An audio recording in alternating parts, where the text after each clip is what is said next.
Om Swastiastu, pemirsa Bali TV, kembali Bali Pos Talk menuju Bayana bersama saya Nyoman Winata, redaktur pelaksana harian Bali Pos. Topik kita kali ini bicara tentang pariwisata Bali. Beberapa hari yang lalu Bali Pos memberitakan tentang bagaimana semrawutnya tata kelola pariwisata Bali yang indikasinya adalah banyak persoalan yang sekarang membelit Bali. Mulai dari warga negara asing yang katakanlah berulah, kemudian tata ruang, villa yang sulit dibendung dan lain sebagainya. Kita akan mewawancarai Ketua Aliansi Pelaku Pariwisata Marginal Bali, Bapak Wayan Puspanegara. Kita sapa dulu narasumber kita, Om Swastiastu. Om Swastiastu, Pak Man. Terima kasih Om Swastiastu, pemirsa Bali TV. Ya, tetap semangat nih. Ya, tetap semangat. Kalau pariwisata harus happiness, enjoy, dan comfortable. Walaupun banyak persoalan ya, Pak. Ya pasti, persoalan pasti. Hidup ini kan persoalan. Pan, bagaimana melihat tata kelola pariwisata Bali kita hari ini, Pak? Ya, kalau kita potret pariwisata kita di Bali memang di satu sisi dalam perspektif glamor, pariwisata kita glamor. Tapi dari perspektif persoalan, pariwisata kita penuh dengan persoalan. Dan persoalannya justru persoalan prinsip gitu ya. Kalau kita jujur melihat pariwisata kita memang memberikan dampak multiplier effect dan trickle down effect yang baik buat pertumbuhan ekonomi daerah. Tetapi di balik itu, setelah kita mencoba potret terkini kepariwisataan kita di Bali, minimal kita temukan ada 5 persoalan dasar yang sampai saat ini belum bisa dituntaskan dan menimbulkan persoalan-persoalan yang mengefek pada persoalan lainnya. Di antara persoalan itu yang pertama adalah masalah tata ruang. Tata ruang kita terlihat sangat amburadul dan menciptakan ruang-ruang bagi bertumbuhnya seperti akomodasi bodong, villa bodong, dan sebagainya. Dan matra ruang kita juga demikian. Sehingga orang menjadi bingung ketika datang ke sini, dulu kok tempatnya hijau, sekarang kok penuh bangunan, seperti itu. Nah, sehingga kita ada critical point pada rencana detail tata ruang atau rencana tata ruang wilayah yang perlu diselamatkan. Itu satu. Yang kedua adalah lingkungan atau ekologi. Lingkungan kita mengalami perubahan yang sangat signifikan. Seperti misalnya alih fungsi lahan pertanian, perubahan LSD, dan seterusnya, termasuk lingkungan kita dalam persoalan sampah. Sampai detik ini pun persoalan sampah belum bisa kita tuntaskan. Bukankah kalau kita bicara pariwisata, kita bicara kebersihan gitu ya, dan sampah menjadi persoalan. Itu persoalan lingkungan. Yang ketiga persoalan kita adalah persoalan security dan safety, keamanan dan kenyamanan. Setiap hari kita mendengar ada geng motor, ada keributan, ada perkelahian antara wisatawan dengan wisatawan, warga dengan wisatawan, keributan di destinasi, copet, jamret, penipuan money changer liar, kecelakaan di jalan, dan seterusnya.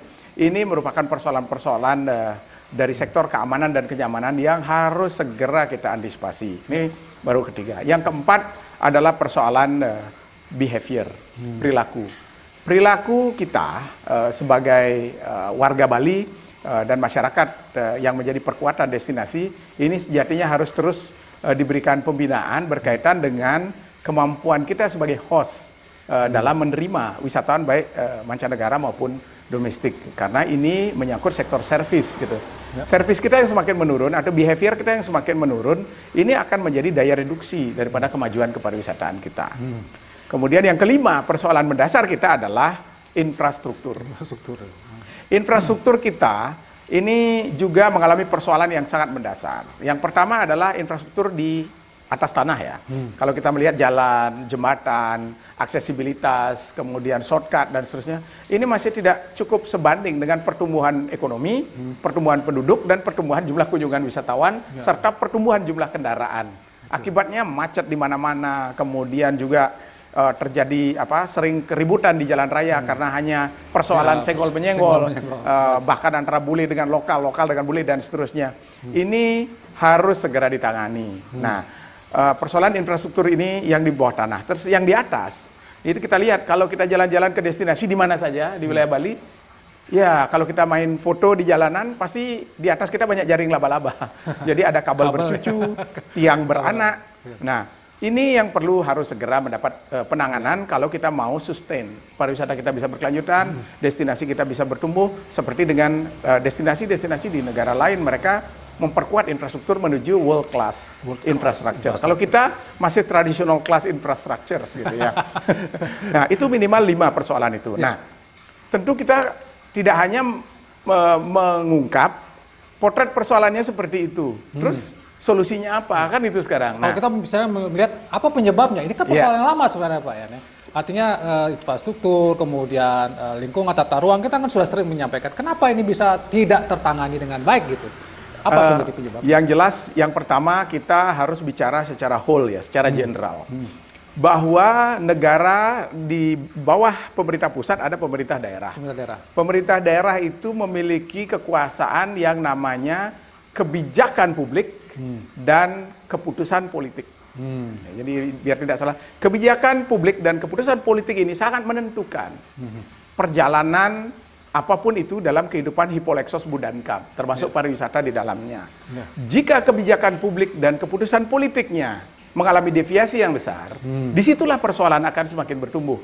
Nah, meskipun teori pembangunan jelas mengatakan semakin bertumbuh perekonomian suatu wilayah, maka akan terjadi gangguan sosial atau kriminalitas yang semakin meningkat. Nah, jadi dari perspektif itu, penyebab dasar dari 5 persoalan yang saya potret itu, yang pertama adalah kita belum melihat adanya penegakan aturan atau law enforcement yang kuat, tegas, mantap, terukur, dan diyakini sebagai sebuah kekuatan dalam penegakan hukum. Jadi jelas ini. Padahal kita sering bicara, oh ada wisatawan penyalahgunaan visa, kan udah pasti ilegal. Begitu kita dengar ilegal, unit-unit yang menjadi pemangku kepentingan terhadap penegakan hukum itu, entah siapapun dia, harus bertindak. Kalau ini dibiarkan, ya inilah pembiaran, kan itu.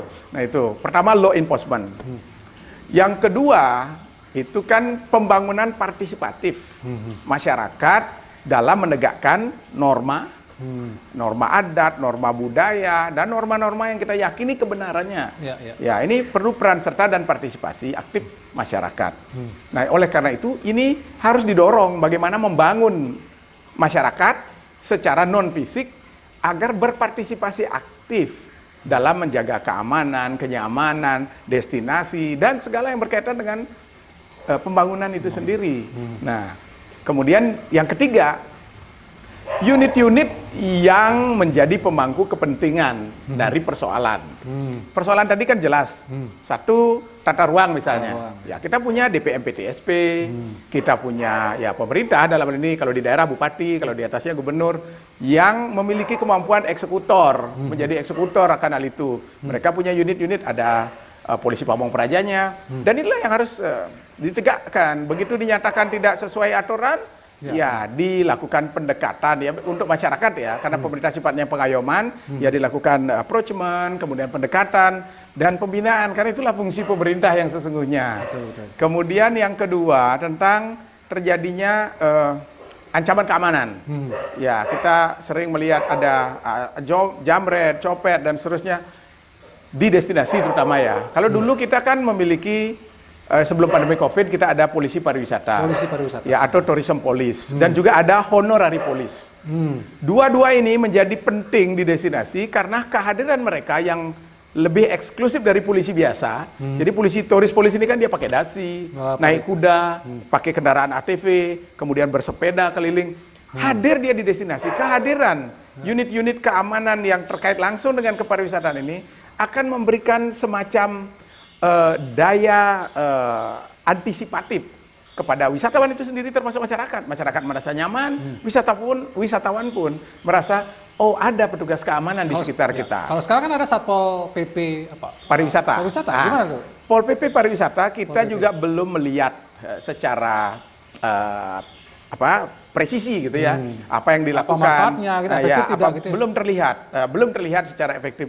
Kalaupun ada, kita salut, kita dukung. Hanya saja ini butuh kehadiran. Karena dalam pariwisata itu kan refleksi atas kehadiran itu menjadi penting gitu.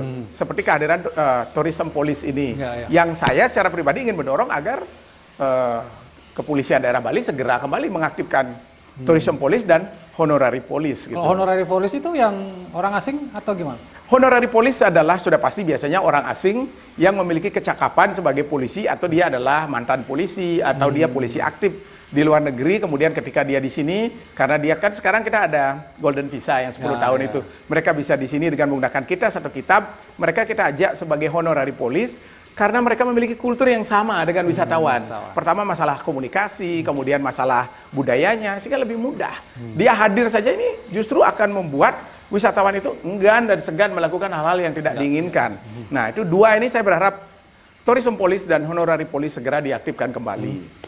Kemudian ya unit-unit teknis di daerah. Kita kan punya dinas pariwisata daerah, kita punya unit-unit yang lain. Kita mengharapkan karena pariwisata ini kan 24 hours, 24 jam. Dan justru hari-hari libur adalah hari-hari pariwisata. Ya. Kita sandingkan dengan ASN. Hari-hari libur adalah hari-hari liburnya. Berarti kan tidak ada pelayanan ketika hari libur. Mereka berpariwisata ya. Jadi kalau daerah kita sebagai destinasi, kita berharap unit-unit teknis yang melakukan pelayanan langsung yang berkaitan dengan destinasi tidak libur. Artinya rubah paradigma. Bekerjanya ASN kita di daerah destinasi seperti di Kabupaten Badung, tidak lagi bekerjanya ASN itu 7 jam kerja, 1 jam istirahat dari pagi sampai sore, sementara persoalan destinasi itu 24 jam. Sehingga kita berharap unit-unit teknis, terutama dinas pariwisata, ada minimal front desk 24 hours yang bisa diakses oleh wisatawan, baik mancanegara maupun lokal, termasuk masyarakat, dalam upaya untuk mendapatkan pertama informasi, yang kedua adalah solusi jika terjadi persoalan-persoalan. Kan ini penting diadakan. Nah, sementara kalau ASN libur di Jumat, Sabtu, Minggu atau tanggal merah, ya kemana mereka gitu. Nah, sehingga ini perlu dipikirkan, ada namanya revolusioner di sektor cara bekerja ASN di destinasi pariwisata. Ini kami tawarkan karena kami adalah pelaku pariwisata, karena itu yang kami rasa perlu diadakan. Jadi selama ini pemerintah atau katakanlah instansi pemerintah yang khusus menangani pariwisata juga belum ini ya, belum punya behavior, kemudian bagaimana mereka melayani pariwisata dengan baik, itu belum ada ya? Secara konvensional, dalam tata aturan pemerintahan mungkin sudah. Jadi kita harus apresiasi juga secara konvensional pemerintahan. Tetapi yang kita perlukan ini kan extraordinary, di luar yang konvensional. Kita harus melakukan yang lebih ketika kita menjadi destinasi internasional. Karena aturan pemerintahan itu kan jelas, ada urusan wajib, ada urusan pilihan. Itu kan sudah diatur secara vertikal. Tapi ketika di daerah kita memiliki urusan yang spesifik, ya kayak Jakarta, daerah khusus ibu kota Jakarta kan spesifik. Bali, tapi kita daerah konvensional, harusnya kita kan daerah spesifik. Nah oke lah, karena negara sudah memberikan ruang kita dengan lahirnya Undang-Undang Provinsi Bali, tentu dari situ kita harus kelola daerah kita dengan menganut asas bahwa pertama, karena kita hidup dari sektor pariwisata, pariwisata harus berkelanjutan dan harus dibuatkan ya itu cetak biru tentang pertumbuhan, perkembangan, dan laju pariwisata kita. Itu yang belum ada ya? Blueprint ini kita belum punya ya? Banyak ada wacana tentang hal itu, bahkan pernah ada wacana Riparda, rencana induk pembangunan pariwisata daerah, pernah. Tapi kita tidak pernah melihat dokumen itu sampai sekarang. Yang penting sekarang yang perlu dilakukan adalah ketika penyusunan RPJP provinsi dan RPJMD provinsi, di situ harusnya dia beranak. Anaknya adalah rencana pembangunan jangka menengah dan rencana pembangunan jangka panjang pariwisata Bali. Ini yang belum kita lihat, kan itulah spesifiknya kita di Bali. Di samping kita perkuat sektor adat dan budaya yang sudah berjalan melalui Dinas Pemajuan Desa Adat, kan itu. Nah, jadi ada dua persoalan yang saya usulkan gitu sebenarnya untuk menanggulangi persoalan-persoalan ini. Yang pertama adalah law enforcement dari unit-unit yang berkenan dan terkait. Asal ditegakkan saja ini, saya yakin akan terjadi penurunan atau pengurangan jumlah hal-hal yang kita pandang negatif tadi. Yang kedua, di luar law enforcement ini, unit-unit bekerjanya ngikuti perkembangan destinasi. Karena kita daerah pariwisata ya, unit-unit harus bekerjanya ya menjadi servis. Makanya kan ada 4 unsur lagi di sektor pariwisata, di mana negara-negara yang pariwisatanya maju mengembangkan kepariwisataan di negara itu berdasarkan 4 konsep dasar. Nah ini. Apa itu? 4 konsep dasar itu, yang pertama jelas facility, fasilitas. Tadi salah satunya kita sebut infrastruktur. Fasilitasnya dijamin, aksesibilitasnya, tidak ada kabel semrawut, tidak ada jalan macet, tidak ada sampah. Nah ini facility. Yang kedua, safety and security. Keamanan dan kenyamanan itu dijamin, karena berwisata tanpa aman dan nyaman ya nggak happy-happy namanya, nggak berwisata gitu kan. Kemudian yang ketiga namanya service, tadi behavior tadi. Bagaimana service ini terus bertumbuh dengan kearifan lokal yang kita punya. Kita kan hospitality orang Bali ini kan Tinggi ya. luar biasa. Jadi bisa mengalahkan hospitality negara-negara yang pariwisatanya maju. Ini kelebihan kita di hospitality. Ini harus terus dibina, jangan terlena dengan hal ini. Maksud saya adalah keramah tamahan kita. Justru keramah tamahan kita kadang baru dibayar baru kita ramah kan itu. Nah ini. Ya. Yang keempat adalah branding. Branding harus dilakukan terus-menerus. Baik. Kalau terjadi noktah itu misalnya kejadian-kejadian, kalau itu di blow up, ya, jadi brandingnya otomatis menurun. Nah, kita misalnya di Bali kita bersyukur ada kegiatan-kegiatan meeting, insentif, convention, exhibition berskala besar, seperti kemarin World Water Forum. Itu kan memberikan branding yang kuat untuk Bali secara gratis. Nanti juga di bulan September akan ada pertemuan lagi anak-anak muda dunia itu akan berkumpul di Bali, kurang lebih 30.000 orang ini di bulan September ya ini. Ini juga akan memberikan branding. Tapi kan tidak. Itu kan sifatnya statis. Baru ada event, baru kita branding gitu.